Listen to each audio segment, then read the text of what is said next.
Ntango ebelemi ilembo nyonso emonani kala te suka ya mokili nde nyonso awa na se suki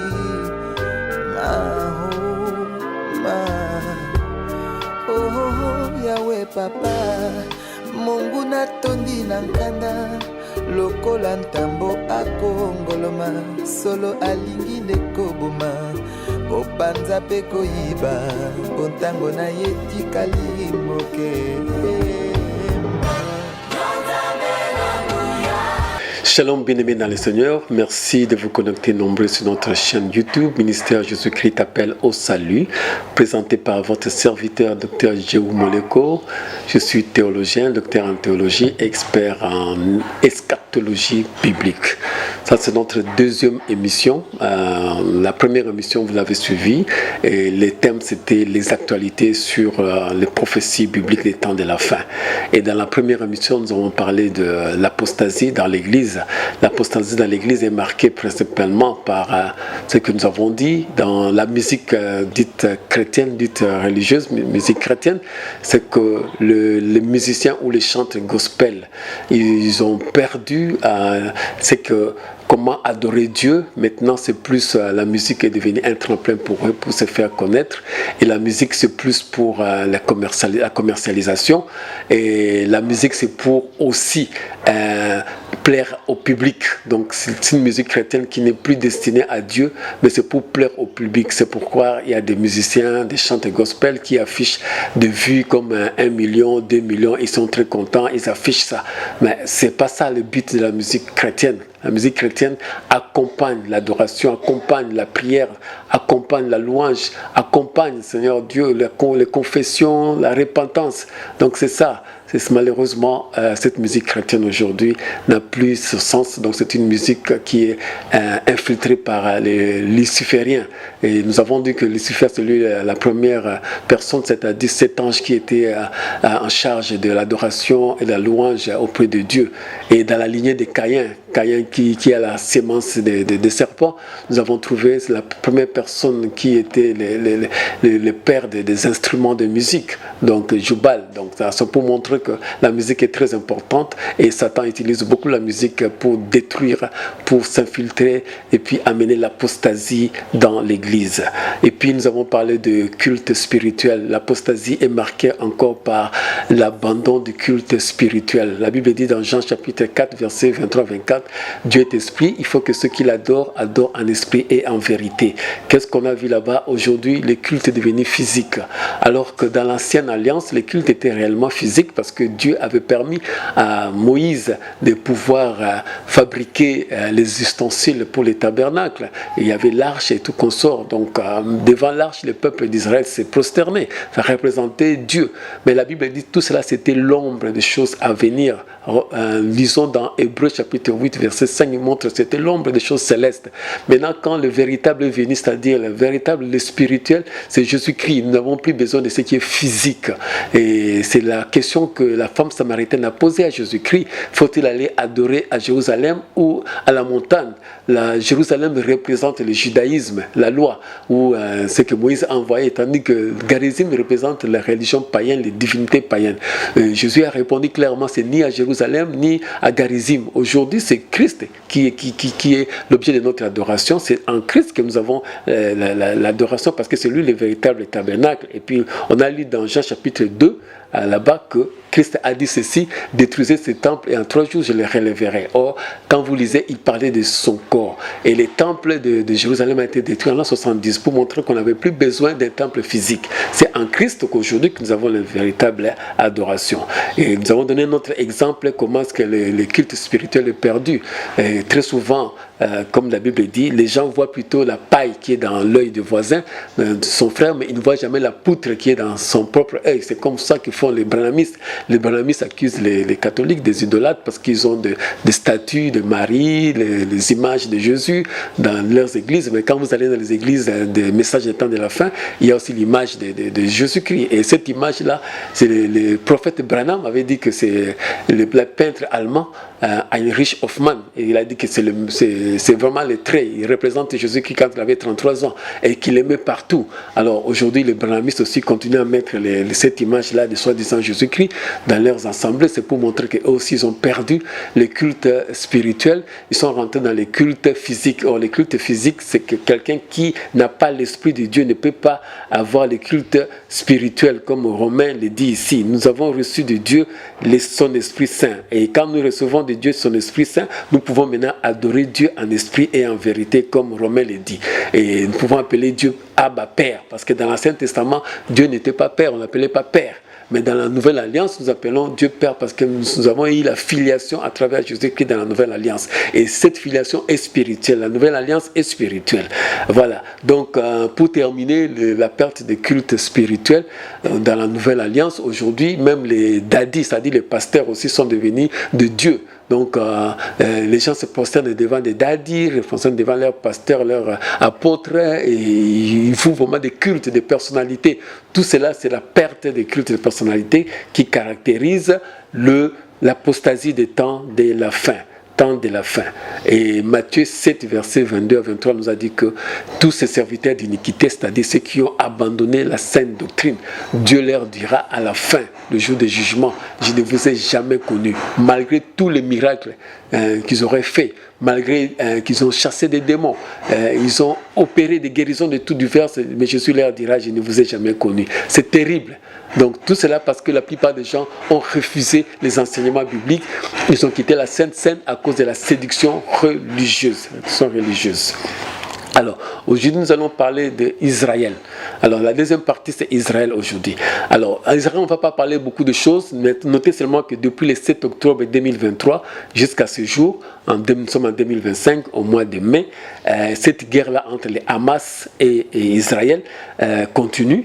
Alors, Israël a sauté, surtout l'aile dure de la politique israélienne, a sauté sur l'occasion pour permettre de pouvoir maintenant appliquer la politique d'éradication des Hamas. Ils veulent maintenant éradiquer les Hamas et la finalité c'est recoloniser Gaza. Alors comme ils veulent recoloniser Gaza, et là après, qu'est-ce qu'ils vont faire? Ils vont aller même jusqu'à la mosquée d'Alaska pour pouvoir détruire ça, parce qu'ils ont la bénédiction de Donald Trump, le président américain, qui leur a dit, il a donné le feu vert à Benjamin Netanyahu, le premier ministre israélien. Donc, quand ils auront fini avec Gaza, c'est sûr qu'ils vont maintenant s'attaquer parce que toute la logistique qui concerne la reconstruction du troisième temple est déjà prête. Donc, pour construire le troisième temple, il faut libérer la mosquée d'Alaska sur laquelle il y a le mont des temples. Donc, c'est là qu'ils vont construire le troisième temple. Donc, c'est un peu ça pour vous montrer que cette guerre-là, c'est une guerre prophétique qui va amener probablement à ce qu'Israël reconstruise le troisième temple. Et tous les ennemis d'Israël aujourd'hui, surtout les États arabes, se sont affaiblis. Iran était affaibli, la Syrie, le Liban, tout cela, Israël a décapité la plupart des têtes qui étaient les opposants à la politique israélienne là-bas, c'est-à-dire les anti-israéliens. La plupart ont été tués. Donc Israël est maintenant dans une position de force. Voilà, donc ça c'était pour montrer que bientôt nous aurons un nouvel ordre mondial qui se prépare et Israël aussi se prépare.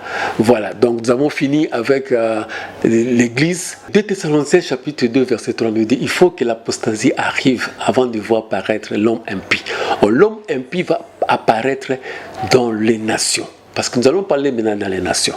Comment ça va se passer? Or, dans l'Église, il y a déjà l'apostasie. Nous avons vu tous les signes. Et Israël se prépare pour la reconstruction du troisième temple. Alors, dans les nations, que se passe-t-il aujourd'hui? Nous sommes en 2025, au mois de mai.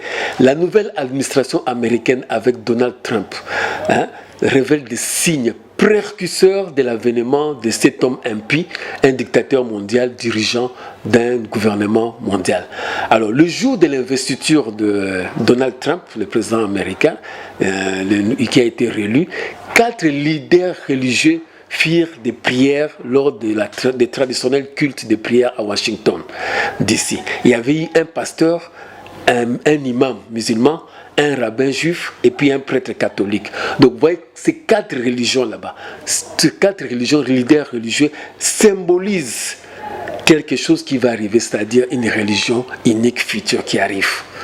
Ça ne s'est jamais fait, mais Donald Trump a permis que ces 4 leaders religieux puissent faire la prière pour son investiture. Le monde a vu, mais n'a pas compris, comme la Bible dit dans Matthieu, vous verrez, mais vous ne comprenez pas. Vous attendrez, mais vous ne saisirez pas, discernerez pas. Exactement ce qui s'est passé. Apocalypse 13, verset 16 dit que les faux prophètes préparera l'image pour adorer la bête. Or, pour adorer la bête, il faut une religion. On ne peut pas faire une adoration sans une religion. Et la religion qui est en train de se préparer, c'est la religion unique, qui va réunifier le christianisme, l'islam et le judaïsme. Et voilà, Donald Trump nous a montré clairement 4 leaders religieux qui ont fait des prières pour lui le jour de son investiture. Et sans, encore pour aller encore plus loin, Donald Trump a supprimé 83%, presque 90% des activités de l'USAID. USAID, c'est une agence, ce sont les agences américaines d'aide dans le monde, pour le développement dans le monde. Et ça a créé des chômages et des crises économiques. Et Donald Trump a augmenté les droits de douane pour toutes les exportations vers les USA. Et cela a bouleversé les marchés mondiaux. Ces symboles-là nous montrent l'accomplissement futur, pas encore maintenant, mais futur, de l'ouverture du 3e sceau. La Bible dit dans Apocalypse chapitre 6, versets 5 à 6, quand le 3e sceau sera ouvert, il y aura un cheval noir qui va sortir. Ce cheval noir va amener la crise économique. Lisez très bien là-bas, on dit qu'il y aura une balance, c'est-à-dire le blé va augmenter des prix de toutes les denrées, vont augmenter des prix. Ça signifie que la vie va devenir chère. Et c'est ce que Donald Trump a fait. Donc il va augmenter la crise économique. Aujourd'hui, il a mis, on peut dire quoi, un petit moratoire. Donc il a suspendu pour 90 jours, mais il va reprendre encore ses tarifs douaniers. Donc on s'attend plus tard qu'il y aura des crises économiques qui vont arriver. Et Apocalypse chapitre 5, chapitre 6, verset 5 à 6, ça nous montre que bientôt, quand nous allons entrer dans la période de tribulation, pour ceux qui rateront l'enlèvement, la crise économique, ça sera de plus belle, pour montrer aux gens, soit ceux qui vont rater l'enlèvement, vous allez avoir la marque de la bête si vous voulez acheter ou vendre. Et si vous voulez acheter ou vendre sans la marque de la bête, vous ne pouvez pas faire ces opérations économiques, parce que le monde sera conditionné. Et quand nous parlons de la marque de la bête, nous savons que le monde marche dans le commerce. Aujourd'hui, tout est fonction de l'argent. Tout est fonction de l'argent. Nous ne pouvons pas faire sans argent. Même nos émissions que nous faisons aujourd'hui sur YouTube, nous devons payer. Donc cela montre comment est-ce que les balances commerciales, avec l'ouverture du 3e sceau, le cheval noir qui va apparaître, va augmenter la crise mondiale. Bien aimé, nous voulons maintenant conclure notre émission sur les actualités, sur les prophéties bibliques des temps de la fin. Je vais bien insister sur Matthieu chapitre 7, versets 22 à 23. La Bible dit, je ne vous ai jamais connu, vous serviteurs d'iniquité, vous qui êtes éloignés de la saine doctrine. D'ailleurs, parlant de la saine doctrine, il y a ce livre qui va apparaître, je vous mets ça en dessous, ce livre-là, avec un prix qui sera juste $20 pour la plupart des gens. Je pense que $20 c'est pas beaucoup. Ces $20 là, lisez ce livre là sur la saine doctrine, les 24 vérités essentielles de la saine doctrine. Nous devons revenir à la saine doctrine si vous ne voulez pas rater l'enlèvement, ou bien si vous ne voulez pas que ce jour-là, le Seigneur Jésus vous dise, serviteur d'iniquité, je ne vous ai jamais connu. Il faut revenir dans la parole de Dieu. La plupart des églises aujourd'hui se sont éloignées de la parole de Dieu à cause de la séduction religieuse, à cause de l'apostasie, à cause des crises économiques. Ils ont vendu le droit d'aînesse. Et la Bible dit dans Ésaïe chapitre 4 verset 1, en ce jour-là, 7 femmes saisiront un seul homme et lui diront, laisse-nous seulement porter ton nom, mais nous nous vêtirons de nos propres habits, et aussi nous allons manger nos propres pains. Ça signifie qu'aujourd'hui, certainement, les gens portent le nom de christianisme, le nom de chrétien, mais ils ont leur propre doctrine. Chaque église a sa propre doctrine. Mais or, la Bible nous dit que nous devons rentrer dans les enseignements des apôtres et des prophètes. Éphésiens chapitre 2, verset 20. Vous avez été édifiés sur les enseignements des apôtres et des prophètes. Jésus-Christ étant lui-même la pierre angulaire. Et on n'a pas dit que vous avez été édifiés sur les enseignements de l'église catholique, de l'église protestante, de l'église kimbanguiste, de l'église je ne sais pas quoi. Nous tous, nous devons revenir à la saine doctrine. La saine doctrine, c'est comme un vêtement. C'est-à-dire, ces vêtements-là, si tu es gros, tu dois maigrir pour que ces vêtements te conviennent. Si tu es mince, tu dois manger pour que ces vêtements te conviennent. C'est-à-dire, ce n'est pas la saine doctrine qui doit se conformer à nous. C'est à nous de nous conformer à la saine doctrine selon Tite chapitre 1, verset 9. Nous devons nous conformer à la saine doctrine. Pas que la saine doctrine soit changée en fonction de nos humeurs, en fonction de nos intérêts. Et c'est ce qu'il y a aujourd'hui dans les églises. C'est pourquoi il y a plein d'églises avec chacune avec sa doctrine. Et c'est ça qu'on appelle la tour de Babel moderne. Bien-aimé, où es-tu? Situe-toi par rapport à la parole de Dieu et non par rapport à ta philosophie, à ta façon de voir. Si tu ne veux pas rater le ciel, si tu ne veux pas rater la vie éternelle, reviens à Jésus-Christ. Jésus-Christ est la parole de Dieu. Et c'est ce que nous prêchons, rien que Jésus-Christ. Moi-même, je vous dis ici, je me conforme à la parole de Dieu. Si quelque chose est différent de la parole de Dieu, de la sainte doctrine, je dois tout faire pour me conformer à la parole de Dieu. La parole de Dieu ne nous a pas dit d'avoir des cultes et des images. La parole de Dieu ne nous a pas dit d'avoir la polygamie. La parole de Dieu ne nous a pas dit de pouvoir faire des adorations avec des bougies. La parole de Dieu ne nous a pas dit d'aller s'incliner devant des tombeaux. La parole de Dieu ne nous a pas dit de faire des cultes de mort. La parole de Dieu ne nous a pas dit de faire tout cela. Il nous a dit d'adorer Dieu, le seul Dieu qui s'est manifesté en Jésus-Christ. Et le salut, c'est en Jésus-Christ. Sans la repentance, personne ne peut être sauvé. Il faut se repentir de ses péchés et accepter Jésus-Christ comme Seigneur et Sauveur. C'est le seul message que nous donnons aux hommes. Et quand nous recevons l'Esprit de Dieu, nous devenons fils de Dieu et nous crions Abba Père selon ce que la Bible dit dans Romains. Et en ce moment-là, nous pouvons rendre à Dieu un culte véritable. Comme Romains 12 le dit, rendre à Dieu un culte véritable, agréable, ce qui lui plaît. Et pour lui plaire, il faut avoir l'Esprit de Dieu. Que le Seigneur vous bénisse. Si vous avez des questions, mon numéro passe sur, je pense là, sur le petit écran. Appelez-nous sur notre numéro WhatsApp. Nous sommes disposés à vous répondre à toutes les questions relatives à cette émission. Et nous allons préparer notre école de théologie, école biblique, sur les enseignements de prophétie des temps de la fin. Et ceux qui sont intéressés, ils peuvent toujours nous contacter. Nous cherchons un endroit où nous allons implanter l'église. Nous n'avons pas encore une église ici à Kinshasa, mais nous voulons implanter une église. Si vous avez un terrain, un espace, faites-nous savoir. Nous allons implanter notre église là-bas pour enseigner la sainte doctrine. Que le Seigneur vous bénisse au nom de Jésus-Christ. Amen.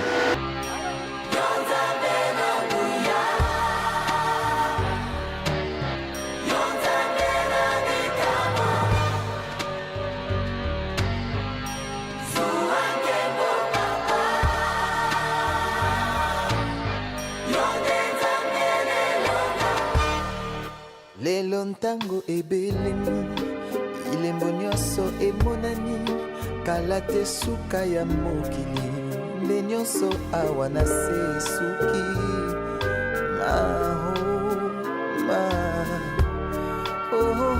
yawe papa Mungu natondi na nkanda lokola ntambo akongoloma solo alingi nde koboma kopanza mpe koyiba mpo ntango na ye tikali moke.